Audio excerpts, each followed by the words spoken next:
Good evening. My name is Alicia Yokoyama, and I'd like to welcome you to tonight's third Tuesday author series, which is generously sponsored by the Friends of the Lake Oswego Public Library. And here from the Friends Board is Janet, who would like to talk a little bit about the Friends. Hey, thanks, Alicia. I'd like to welcome you also, and just to let you know that is the Friends of the Library who sponsor such events as these, as well as the first Tuesday events, and we're so glad that you're here tonight. The Friends of the Library also has 2 bookstores in town that you may or may not be aware of, and you get great books at a great discount.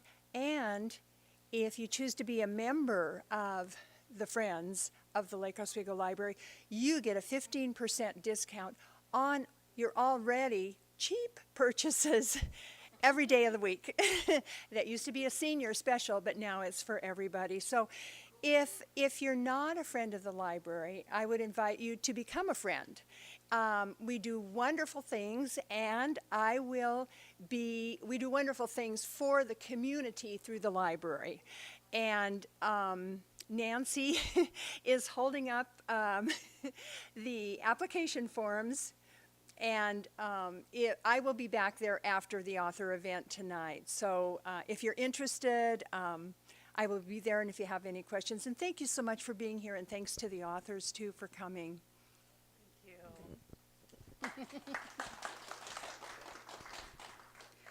Also, we have assistive listening devices available if needed, and we would appreciate it if you would fill out a library event survey at the end of tonight's program. Now, without further ado, it is my pleasure to introduce 2 premier Oregon and Washington poets, Emmett Wheatfall and Christopher Luna, who are featuring for the first time together. Each an excellent poet in their own right, they will surely inspire and enlighten.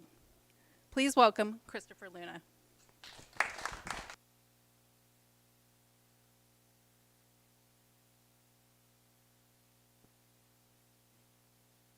We turned on, right?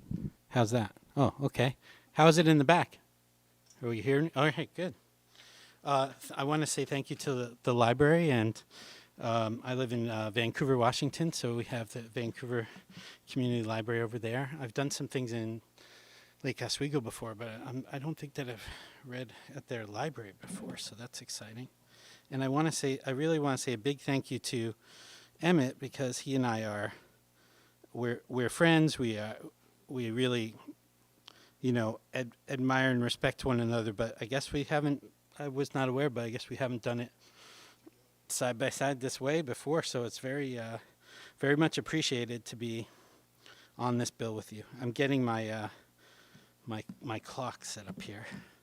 This is so one of the things that Emmett and I like to do is model good behavior for poet citizenship. And yes, there are people that have been doing this longer than either of us have been doing it, who have no idea how long they're up here, and the library would be closed and everybody would be home already, and they'd still be talking. And we respect them too. They're good people. They're just lost track of time. Something about the magic of poetry, right? Makes you lose track of time. I'm going to start with just one poem from my book, Message from the Vessel in a Dream. It came out from an Oregon Press at the end of, Flowstone Press at the end of 2018. And then I'm going to be moving on to the more recent book. This is the poem that opens Message from the Vessel in a Dream. All beauty is at continuous war with God, which is something that Jack Spicer said. You've got it all wrong. Whatever it is cannot be labeled, cornered, captured, or caged. Its power comes from the mystery. Its beauty the direct result of its ineffability. Not knowing is the secret. Not needing to know is the key.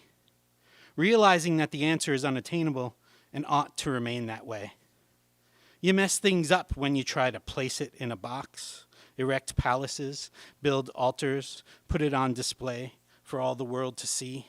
The glory in captivity. Not knowing can be painful, but it feels more honest. Rather be in the dark with hope than standing in the light, nothing left to learn. My disappointment is boundless. Your pretty words would be easier to swallow were they not so often followed by the gleeful slitting of your brother's throat. What, I ask you, has any of this to do with love? So I lead workshops in poetry and memoir, and it's really made me think about how all of the genres overlap with each other, and for writers it's all just writing, you know. And so when I was approached by my friend Igor Brezhnev to do a book for his Portland press, Lightship Press, he really didn't have a lot of guidelines, except he said he wanted to have a theme. So I thought, what would a book by me look like if it was just filled with autobiographical work where I'm trying to be as open and honest and candid as possible. So the book starts with this quote from Allen Ginsberg: "Candor ends paranoia." It begins and ends with a poem called Voracity, V-O-R-A-C-I-T-Y. This love is massive and can no longer be contained. However, it may be possible to channel it. Pray it doesn't hurt you. Your love is a tsunami making its way west across thousands of miles to wash over me. Our love is a tsunami undaunted by well-laid plans, familiar terrain, or unimaginable distances. All I ever wanted was to be larger than life, like CinemaScope, Morrison, Mingus, like this love we share. But in the face of this disaster, I laugh at my foolishness, for what is larger than this life? The tsunami teaches us the irrefutable nature of Maya. All that you see before you, whether warmly embraced or taken for granted, may be swept out to sea without warning. And I left my water over there, but thank you to the library for this little bottle right here.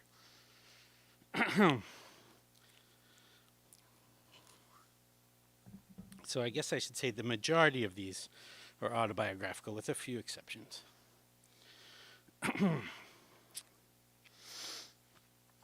Still passing notes. I receive daily email dispatches from Barbara Lynn in New York City, my lifeline since 1986, my best friend since she sat down at the desk in front of me in English class on her first day at Longwood High School. All these years later, she is still showing me and many others how to be human, sharing a quotation from Zen sage Alan Watts: "No amount of anxiety makes any difference to anything that is going to happen." Oh, how I love to hear you breathe, connected yet separated, the distance between us, safety or danger, depending upon the context, which is perilously invisible, temporarily, or so we are promised, to encourage calm among the populace. We have always been in the midst of this existential crisis, just not at the same time.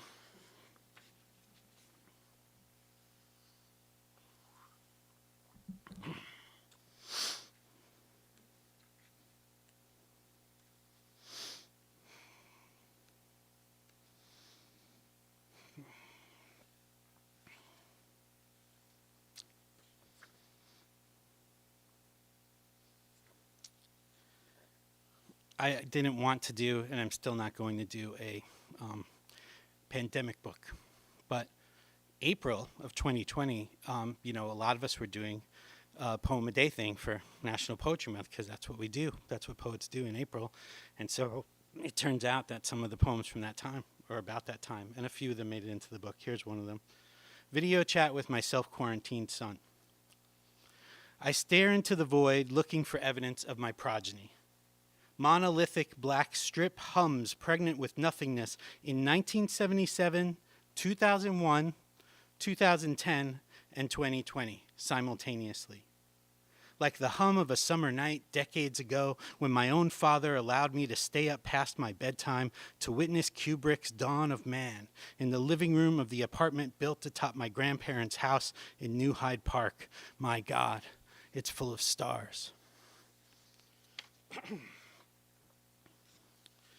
And this is a poem I wrote thinking about my friends who were living alone during that time, meaning no one else in the house or apartment with them, right? Skin Hunger Blues. The endless search for the perfect word, the precise choice, a sigil with the weight to convey the roiling hunger of this skin, the loneliness of the human heart dying without the reassurance of a hand upon the flesh.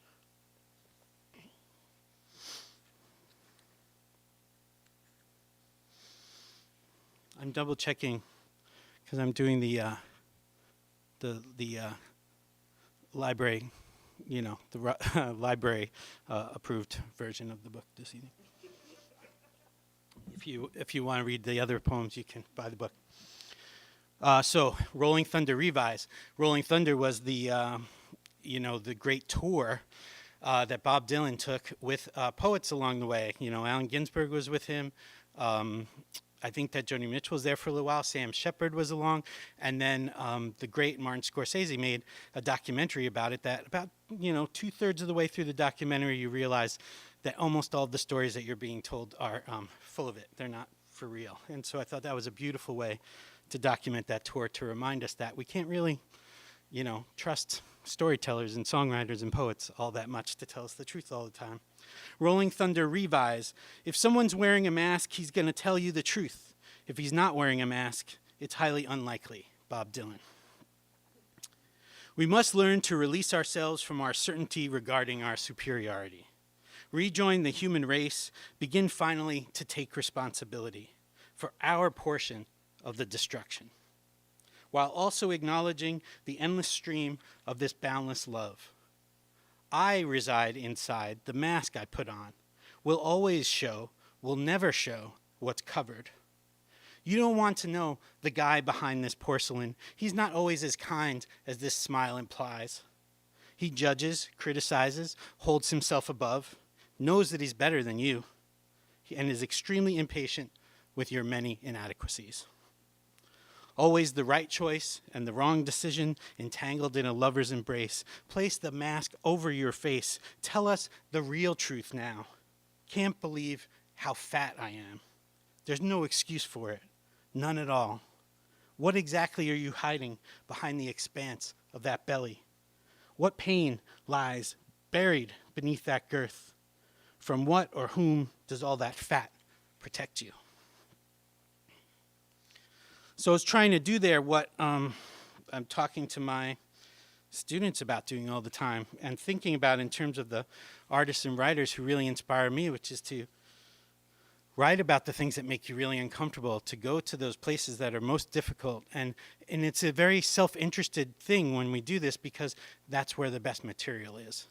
So there's the healing that could happen from revealing such things in writing, but there's also, it's going to be better work, I think, when we actually say those things we don't really want to say. So some of the poems in the book are me trying to do that around my how I feel about my body and my hunger, or lack of control of hunger. And even after, I'm super proud of this book. I think there's more to be said. So maybe this will be the first of many attempts to really be candid on this matter.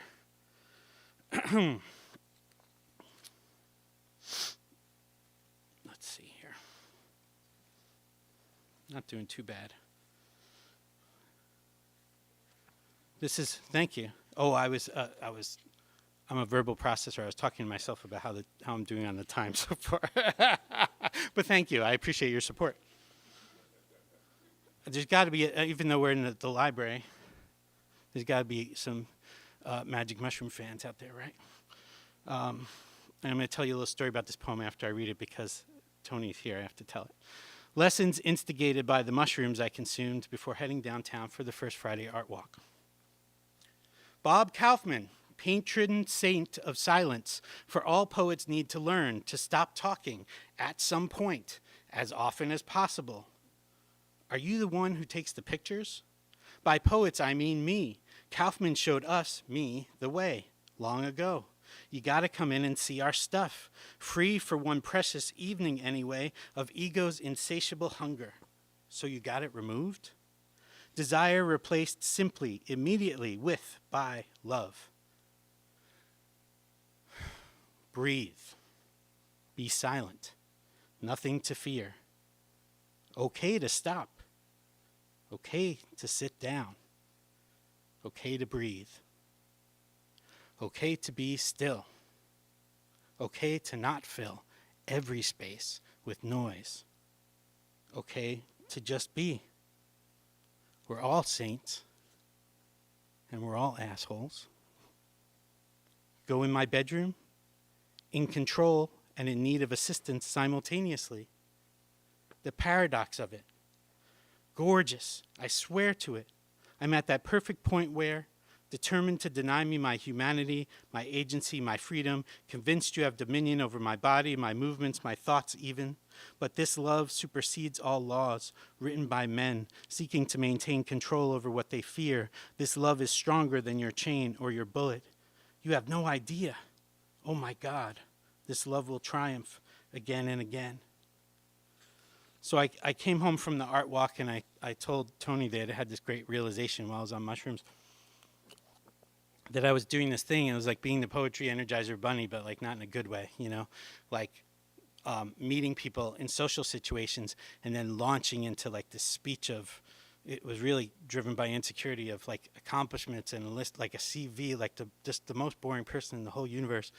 And after I told her the story of how I realized this about myself on mushrooms and that I was now ready to try to do things in a different way, she said, I'm really glad that you realized that for yourself so I didn't have to tell you. So what does a poet do? You put it in your book. You're honest. You try to be honest about these things. And they're really just the things that make us human. And if you don't know who Bob Kaufman is, I put his name in my book in the hopes that you'll go out and read some poetry by Bob Kaufman after this evening. My editor, Sam Preminger, who's a beautiful person and a good editor. An editor's job is to make you look better, to make your poems look better and make you better and make your book better, and that's what they did. I realized that because Sam was younger than me, and I don't judge people by their age in either direction ever, that we had different meanings for certain words. We understood certain words differently, and that was a great lesson. And so we wrangled, but not in an aggressive way. You know, we wrangled over language and we wrangled over precision. And of course, I want all my poets, my students and the poets that I read and enjoy to be precise in their language and to be crystal clear. And so if my editor is telling me I'm not being crystal clear, I don't take it as an attack. I look at the thing and say, what can I do? And I remember promising Sam and Igor, I'm not going to be that person that halfway through the process of editing this book is sending you new poems to put in the book. And then I did exactly that, and this is the poem. My literal actual mask, with love and appreciation for my editor, Sam Preminger. Saintly equanimity, wide smile to hide the pain inside. Big wise beard to cover a double chin. Eyes of compassion, eyebrows raised at full attention, completely focused on you, interested in every word you utter. Long hair, because warriors wore it that way.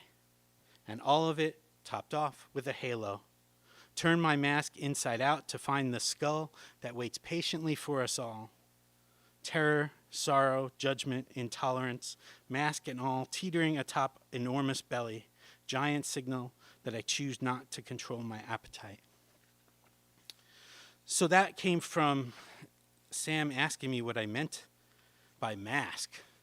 I thought that mask was the easiest word to understand in the whole book, but they thought I needed to get a little more specific about it, I guess. And I'm glad that they pushed me, because that's what a good editor does, pushes you to be better, right? Rose raises her eyes to the heavens, tells us we are angels. In search of a line, collaborating on each other's creations from our respective locations, and she sings to us, and we laugh together, encourage and reassure. Eventually the work takes a turn toward the real. Summoned by our virtual fellowship, our remote connection forged from our collective loneliness and a hunger to name all we had suppressed, to give voice to the fear, the hurt, and the rage that threatens daily to devour the spirit like a virus. Each of us driven by an innate compulsion to tell the stories that will save us.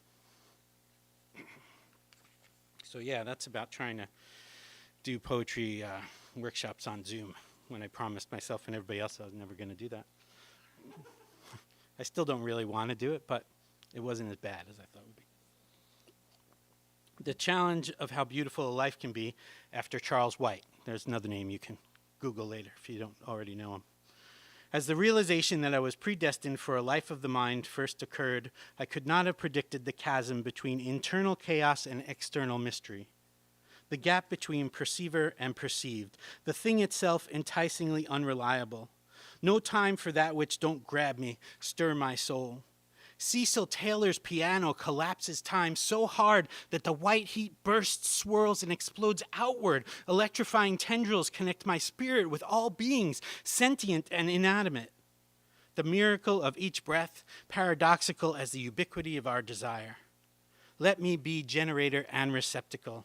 Dance with me. Feel the electricity each time your delicious beauty whirs close to me.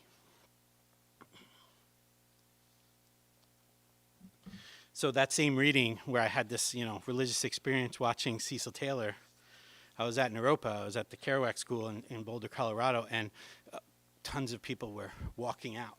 I imagine that happened to Cecil Taylor a time or two, and I think that those people were incorrect. They should have stuck around. Veracity, last poem in the book. This love is massive and cannot be contained. However, it may be possible to train myself to throw that weight around with care.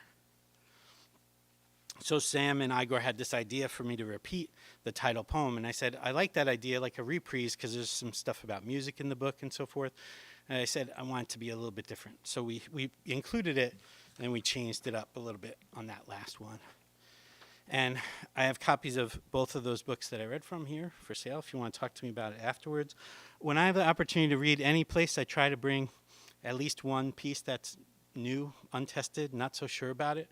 And so I'd like to finish tonight by saying thank you to the library and to Emmett and to all of you, and to read this recent poem that I feel pretty good about, but we'll see what you think about it.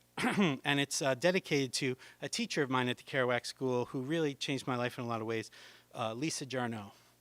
On the Waterfront for Lisa Jarneau. I am the houseboy of the poet Theosophist and his life partner Cher. I am the inside of your eyelids bursting with chance color.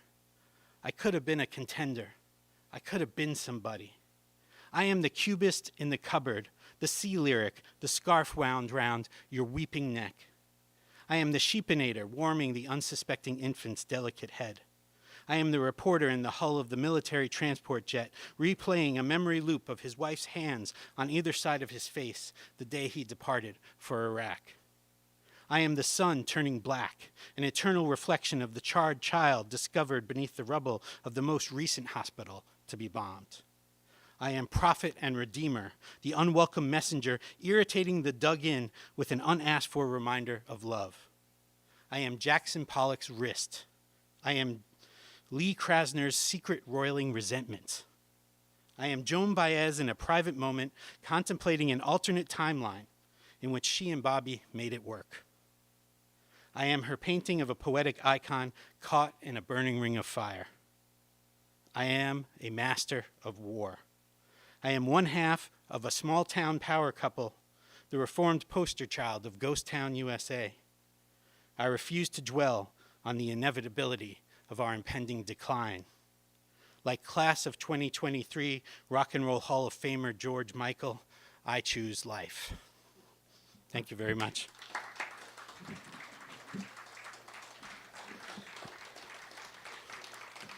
And for the youngsters out there, that was 20 minutes, 23 seconds, over by only 23 seconds if you're playing the game at home. Thanks, Emmett. I guess I get to introduce my friend and inspiration, Emmett Wheatfall, and thanks, Emmett, for inviting me to do this with you tonight.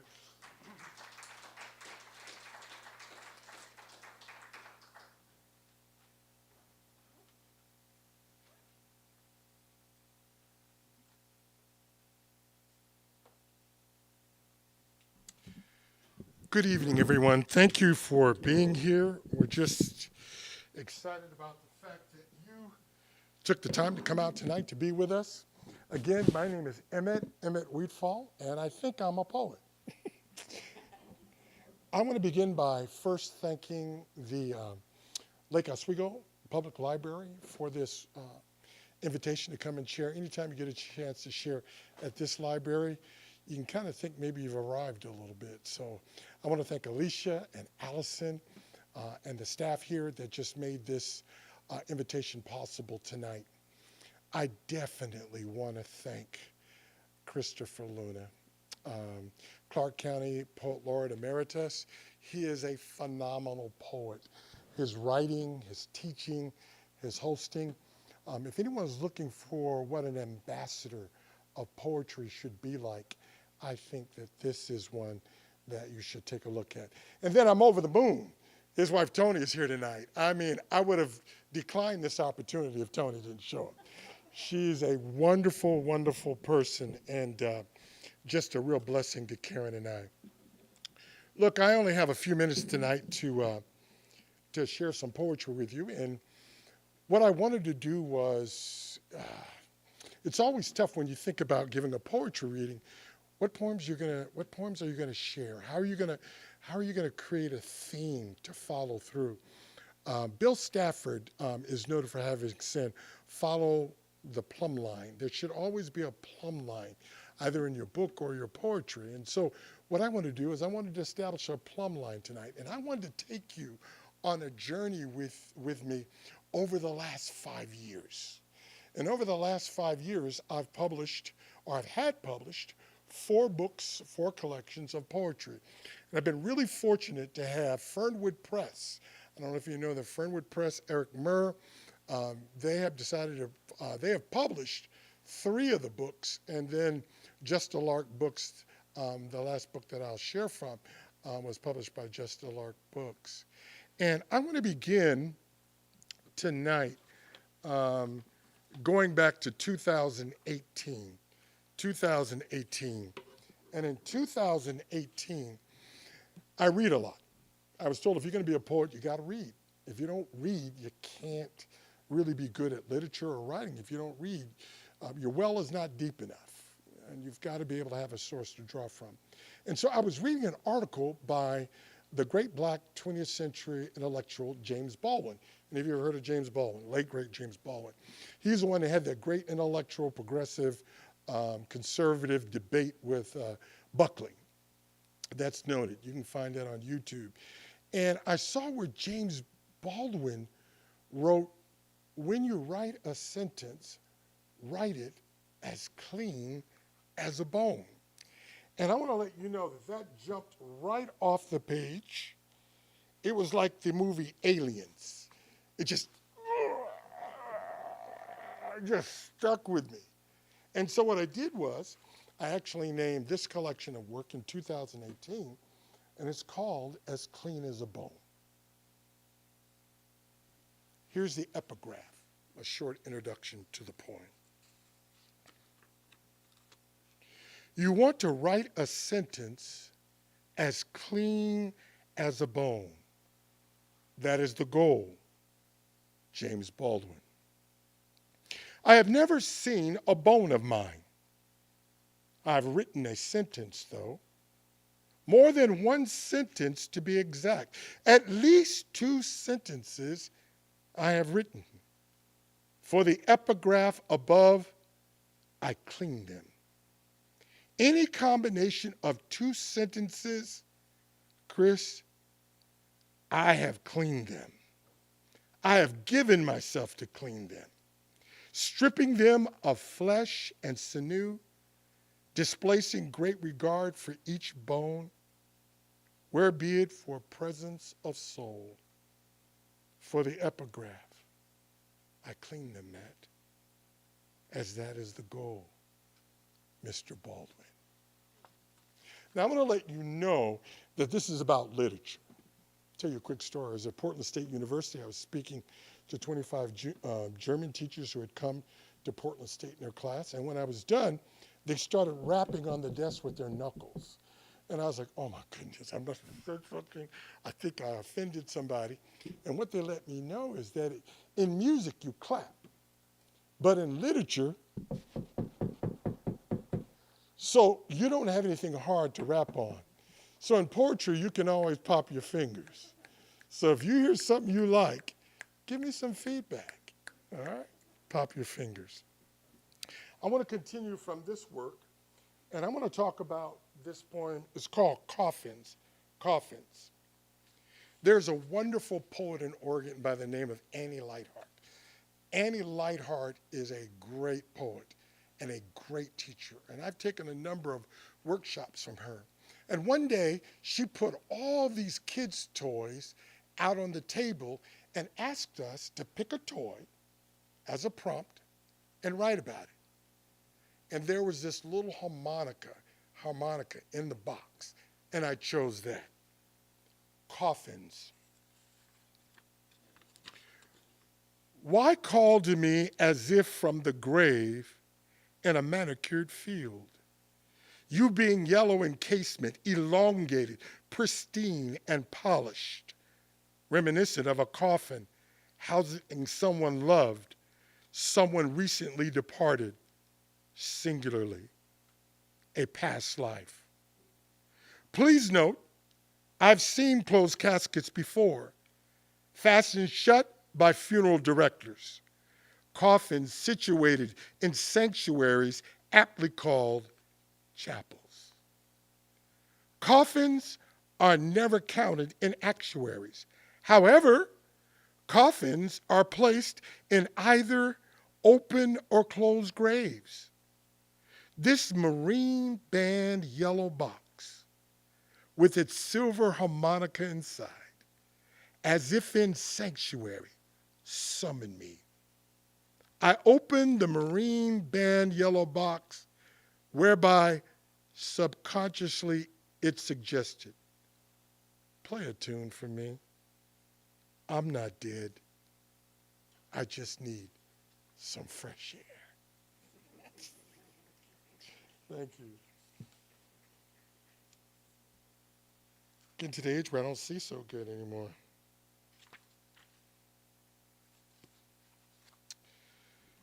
There is so much conflict in our world today. And as I was putting together this collection, I was just thinking about the kinds of conflicts that go on around the world. For us today, we think about the issue with Ukraine and Russia.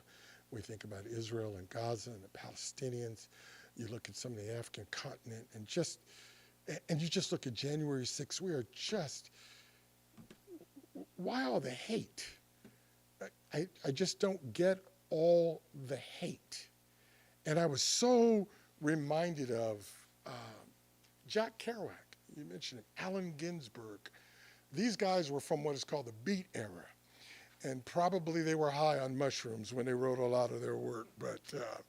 But they were phenomenal poets. Anybody who knows poetry should have heard of those two names. And so I wanted to write a piece that had that sound, Tony, that feel of Kerouac and Ginsberg. And this poem is called, Richard, it was the summer of hate. It was the summer of hate. It was the summer of hate. Out of their mouths flowed a river. The fish were filthy. The sediment, silky sentiment. Yellow-skinned people weren't permitted to swim. And the light-skinned people railed against the brazen sun. It was the summer of hate. Everyone got an earful, creating excess earwax. Still, people used Q-tips that only created impairments. This generated anger among the hearing impaired, stifling understanding. It was the summer of hate. Blood red were their eyeballs, given everyone eyed each other. No one could see others, because when they could see, everyone else was an other. Then fire poured from nostrils. Flames consumed each other, turning everyone ashy. It was the summer of hate. Like eels, eyebrows contorted, twisting and bending as if on dry land, suggesting the presence of anger. Women's eyelashes flapped. Men misinterpreted the gesture. There grew more confusion. It was the summer of hate, Brian. So you can imagine how I, as a gray-brown mockingbird, lifted higher and higher to a new loft, uninspired by the people below, while reveling in the freedom of open and encumbered sky. With my wings unfurled, given, Christopher, it was the summer of hate. As clean as a bow, 2018. I want to move to 2019. And while that book was more Afrocentric, black themes, that kind of thing, the next work in 2019 is called Our Scarlet Blue Wounds. And this one is more about a lot of the social justice that had captured my attention at the time. And I'd like to read for you this signature poem. It's called Our Scarlet Blue Wounds. I don't know why people can't love each other. I mean, let people love whoever they want to love. Who you want to love is your business. I know I've been married to my wife, Karen, 43 years. I love her. But I don't want anybody interjecting whether or not I can love her or not. It's called Our Scarlet Blue Wounds, title for the work. On the heels of something great, I will take you there. Consider failure the cause celeb it is. Let's build a new world out of clay. Let us hew a stone absent despair from 55-year-old timber. Let us whittle a new age. Let love love whomever it loves. A resolution proffered by the bourgeois isn't necessary. We will secretly build new cities near rivers and deep within valleys. And in the times of fire and flood, we will lift like eagles to arias. Let us bleed red blood everywhere, bearing our scarlet blue wounds. Let love love whomever it loves. Should we mark every soul with a magic marker? Yes, doing so before we return to the dust that's prepared for us. May we, the old, die young, and you, the young, live forever. Might we agree to return here again? Let love love whomever it loves. Our scarlet blue wounds. Thank you. I remember a time in our history not too long ago where people were trying to immigrate to our country. And I'm not here to talk about the immigration issue, whether you're pro or con, whether you're progressive, conservative. That's not my goal as a poet. But if you remember, children were being separated from their parents. You remember that? And they were being housed. And it was a great consternation in our country about whether it's moral to separate these children from their parents. These people trying to immigrate to our great country. And so I wrote about it. Poem entitled At the Edge of America. So, you want to tell us your story. How can we hear you without our children? Where are our babies? We ask you because our babies cannot ask where we are. We are here at the edge of America, where we are told, give me your tired, your poor, your huddled masses. No, we are asking you, where are our babies? Where are our children? Our babies, we need to give them suck. We need to swaddle them. We need to fill their faces with kisses and let them hear us speak, not in yours, but our native tongue. So, you want to tell us your national story. We don't want to hear how your ancestors came to the edge of America by way of the sea. We care not that you threw tea into the Boston Harbor. We care not how one of your kind sewed stars and stripes. We care not how you declared independence from England, formed an imperfect union of 50 states, and now call yourselves the United States. We are here at the edge of America, where we are told, give me your tired, your poor, huddled masses. No, we are asking you, America, where are our babies? Where are our children? Our babies, we need to give them suck. We need to swaddle them. We need to fill their faces with kisses and let them hear us speak, not in yours, but our native tongue at the edge of America. I think that that's awesome. Thank you. I like this one. I got some prose work in here too. Not reading a lot of rhyme, but quite a bit of prose. I want to tell you that I had an epiphany when I was putting this collection together. And the epiphany is this. When I was a little boy, my father was in the military.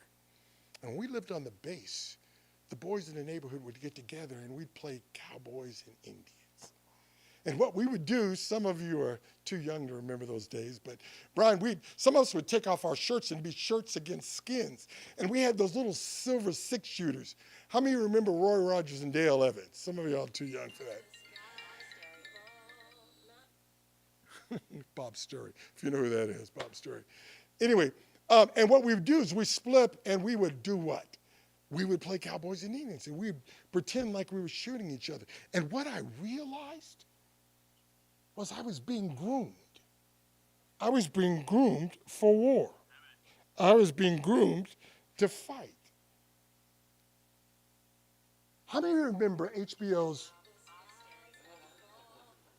Bob, I'm in a poetry reading right now. I'm up in front of a lot of people.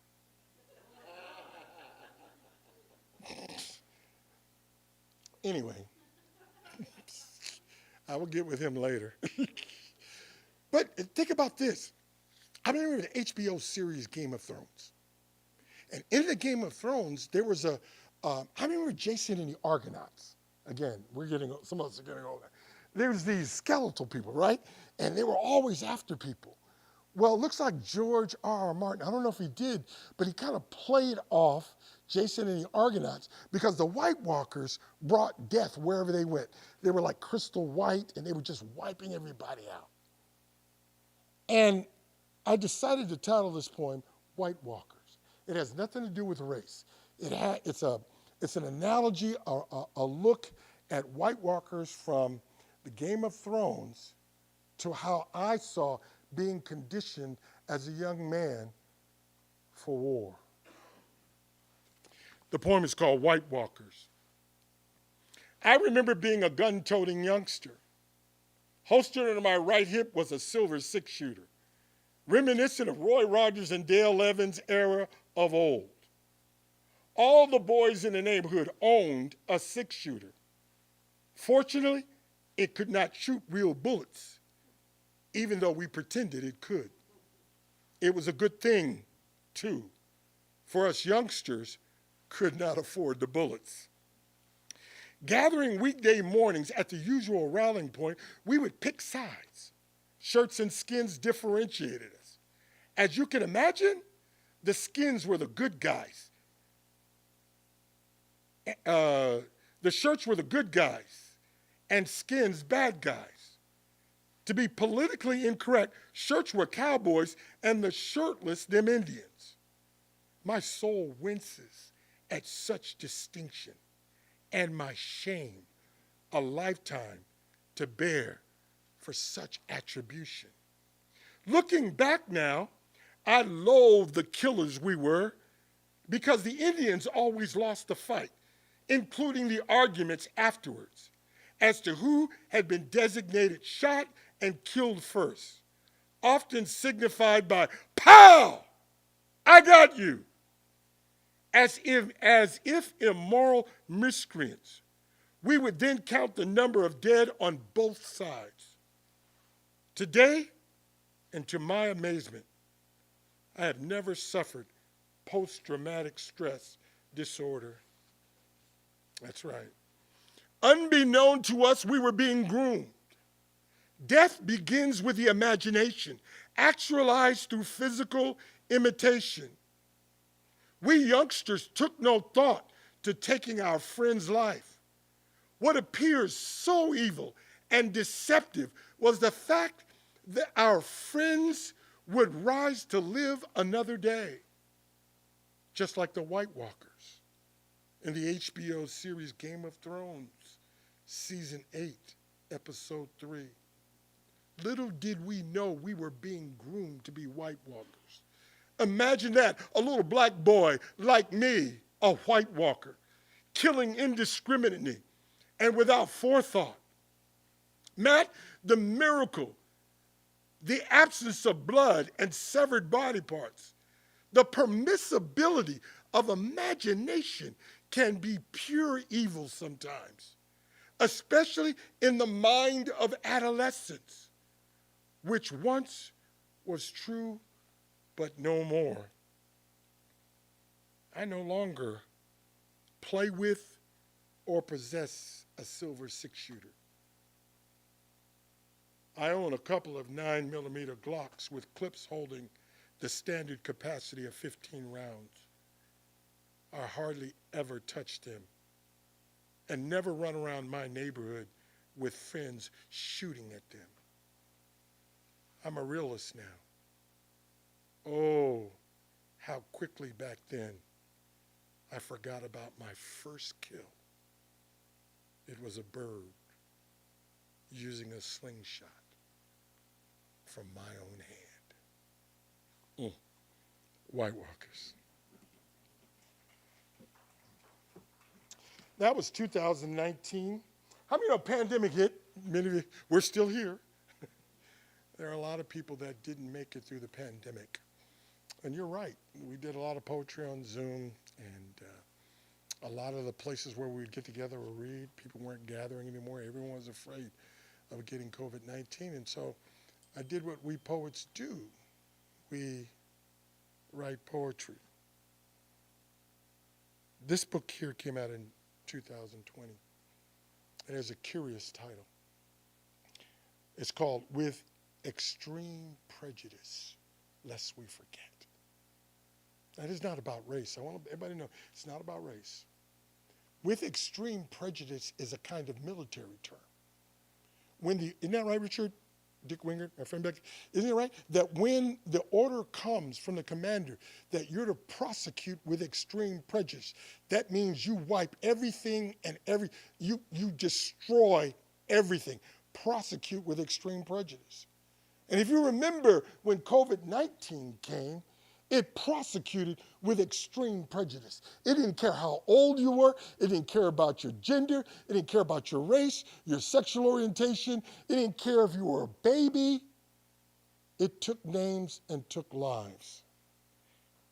And so what I did was I wrote about it during that time, 2020, before the end of day. Before the end of day. Before the end of day comes, advancing the question, where have all the daybirds gone? Moreover, where have all the victims of COVID-19 gone? More and more daybirds flee to somewhere. More and more victims of COVID-19 descend somewhere beyond the end of day. I wonder if someday I will make my way somewhere beyond the end of day.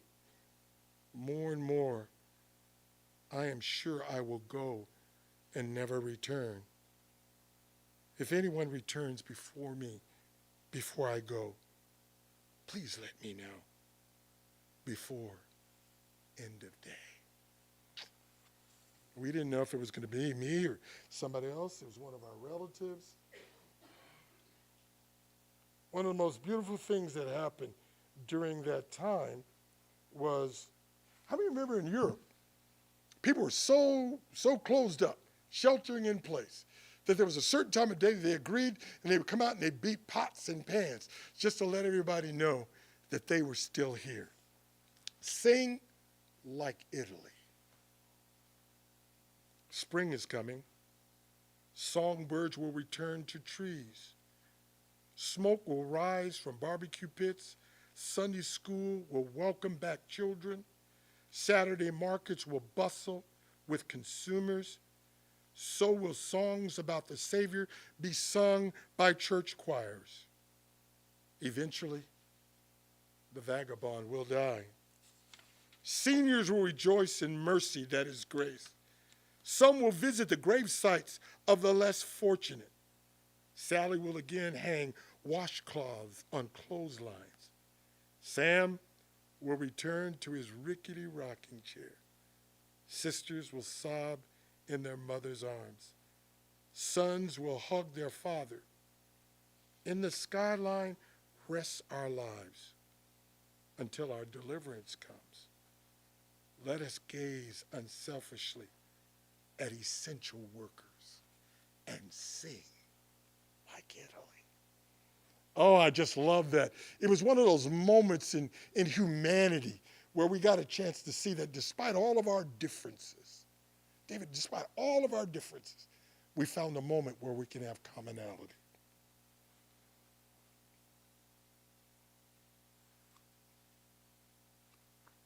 I was going to read with extreme prejudice, but if you want to take a look at it after we're done, it's on page 89. I want to be true to our time. 2023. This is a chapbook. Tony is my first chapbook. A chapbook. A chapbook is a small version of a larger volume of literature. Back in the day when they didn't have the printing press, what they would do is that they would, by hand, and then they would bound them with ribbons or however they could do them, and they were called chapbooks. And so what I wanted to do was do a small chapbook. This chapbook is called First Among Beautiful Stars. First Among Beautiful Stars. And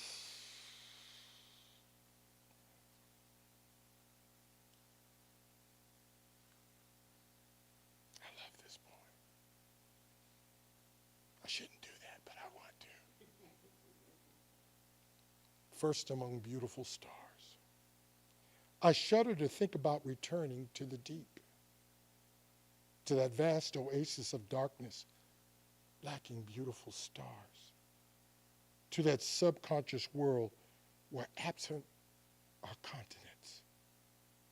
Will I again know myself, let alone my given name? All I've ever known is the temporal light of life. If there is the light of God, let him illuminate me so that I be first among beautiful stars. Signature poem. Thank you. Ever so grand, ever so grand. Humans are small, tiny creatures, pinky fingers in creation, possessing peacock arrogance among things ever so grand. Let the universe and its many galaxies, bright white stars, like golden moon and sun, indomitable oceans and seas, these are ever so grand, overshadowing humanity. Humans are tiny creatures, never smashed under a shoe,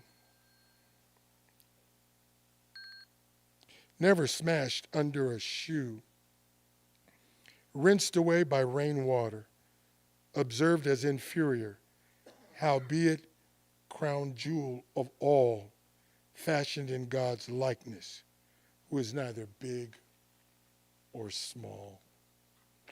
I have just two more poems. Can you bear with me a moment? And I'll be able to work through it. Two more poems. First Among Beautiful Stars. I think you'll like this.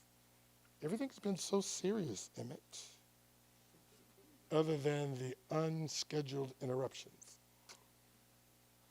Teddy bear imprinted pajamas. Most all of us have worn them. We used to call them booties back in the day. Where do the many beautiful stars come from? Breakfast cereal makers should FedEx them back.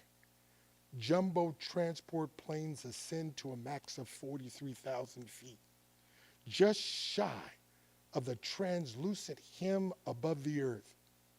Ask any flock of birds and wait for their winked eye, knowing it's silly thinking heaven is ascendable.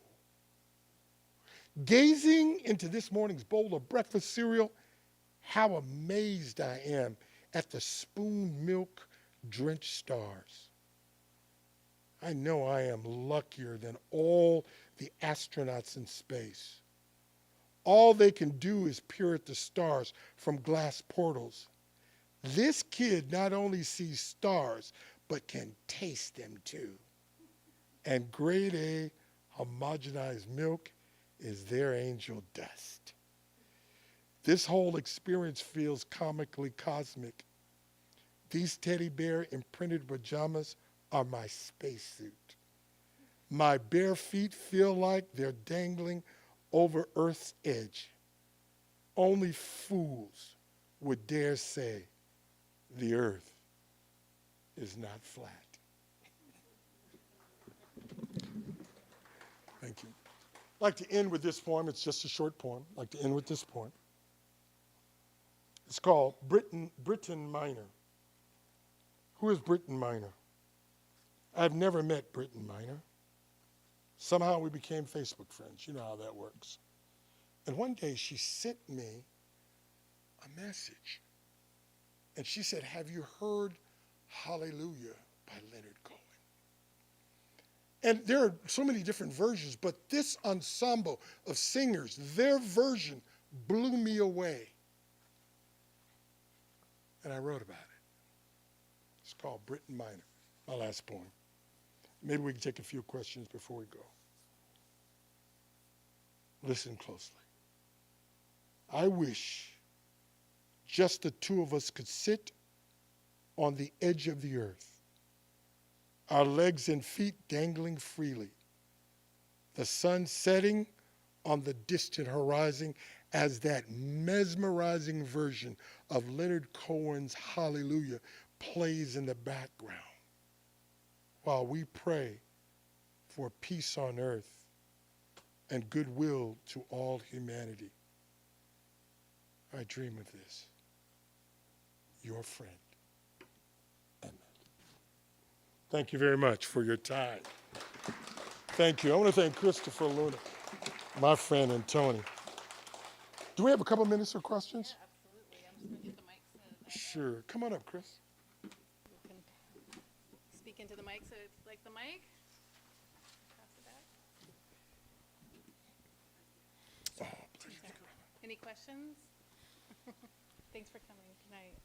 Traditionally, a poetry reading is if you have questions about his writing style or my writing style or anything like that, feel free. We're just going to take a couple minutes. The library's going to indulge us. So this is for Christopher. How old were you when you started? Actually, I'd love to know Emmett too. But how old were you when you first started knowing you were a poet, and what kind of did you have an inspirational time, or did you always just kind of know that? I started writing when I was about 10 or 11. I was most inspired at that time by Stephen King, who I still read, and John Irving. Those were the two writers who really inspired me. And so I started out doing like short stories that were in the horror genre or kind of like Twilight Zone-ish. And then poetry really took hold of me in my 20s. I read Allen Ginsberg's collected poems and Walt Whitman's Leaves of Grass, and I didn't know it when I bought it, but it was the deathbed edition, so it was the last version with the most poems in it. And those two books basically determined the path of the rest of my life, reading those two books in my early 20s. I did theater in high school and college. I did voiceover. Then I got married and had kids and had to go to work and raise kids and maintain a 43-year marriage. When I was about 50 years old, a colleague at work asked me to read a poem for her husband's birthday. And I didn't know anything about poetry, but I knew that wasn't very well written. And I asked her, could I rework it a little bit? And I do poetry to jazz, blues, gospel with bands. Been doing it for years. And so I reworked that, and I was in the studio with the late great Miss Janice Scroggin, Grammy nominated, and she was playing, and I was reciting the poem that I wrote. And I saw the sound technician bobbing his head. And oh, I'm in this, you know. And after that, I began to study poetry. We just don't write poetry. We just don't write it, turn a line. We study poetry, the art of poetry, the rudiments that go into it. I won't get into all that. But so since about 50, I've been running hard on poetry. Thank God for it. Yes, sir. Do you slave over each word? That's an easy one. It depends on the poem. You know, we do on occasion get gifts. You know, a poem comes fully formed, and then there are other ones where you have to slave over each word. But I think the difference between an okay poem and a great word does come down to word choice at a certain point. So when talking to people about revision, giving them sort of ideas about how they might think about revising their own work, that's what I say to them is that, you know, Allen Ginsberg said first thought, best thought. That refers to the act of drafting a poem, of coming up with something from nothing. But then once you have the raw material to work with, sometimes you have to just be honest with yourself that there's a better word than the first one that came to mind. And so I think that time to get really anal retentive and meticulous is when you're at the point where you understand what the poem is trying to say, what it's really about. And then you have to take that hard look in the mirror and say, have I used the perfect word for every word in this poem, or are there some other possibilities? So I slave over it at that point in time. When I'm trying to get the thing over the finish line, I might slave over every word if it needs it. And some poems don't need it, thank goodness, you know. He is absolutely right. Sometimes from these poetry gods, wherever it comes from, you can write it, and when you're done, you wouldn't change a comma, a period, any diction. You wouldn't rearrange it. It's done. Then there are times you'll write it, and 5 days later, you'll go back in and you'll modify something. And then there are times when you will slave over a poem for hours. Miss Janet Scroggins in her 88 keys, that's the music. It took me 18 hours. But when it was done, there's not a thing I would change about it. And one other little secret, how I got addicted. I love being a safecracker. I love taking that line and click, click, click, click, click. Turn that handle. It's like Tiger Woods. The ball rolls right up to the lip of the hole, pauses. You know what I'm talking about. When we get there and you look at it, a year from now, you wouldn't change anything because it speaks to you and to the listeners. Maybe one more, and then we're done. Anyone? Better get it while you can. Yes. So then, this is maybe a silly question, but who are you writing for? Yourself or the audience? I don't know the hell, though. It comes. And the poetic, I don't know. It is hard for me to write for people or with people in mind because not everybody is going to resonate with it. So what I do is I just bake the cake and everyone who wants a slice can take a piece. I'm not offended if they don't want any. Yeah, I don't think it's too helpful to think too much about audience when you're in the act of creating something new. But I'm a little bit obsessed with pronouns lately. Like I've been thinking a lot about how the I and the you in every poem, of course it's the poet, even when they're not really telling you a true story about themselves, but the I and the you become the reader and the listener, and the reader and the listener become both the person speaking the poem and also receiving it. And so, you know, like great art is a mirror that you may find yourself in, you know, so it's like, I don't think it's helpful to think about a particular audience. I think we're all sort of like the first audience for the things that we write, or the first listener maybe, because in poetry it's so much an ear training too. But trying to like second guess what people are going to like or respond to, I don't think that gets artists very far. I think you do something that pleases you. And I've kind of like obsessively studied the people that really turned me on, you know, Miles Davis or whoever it is in all the different fields, right?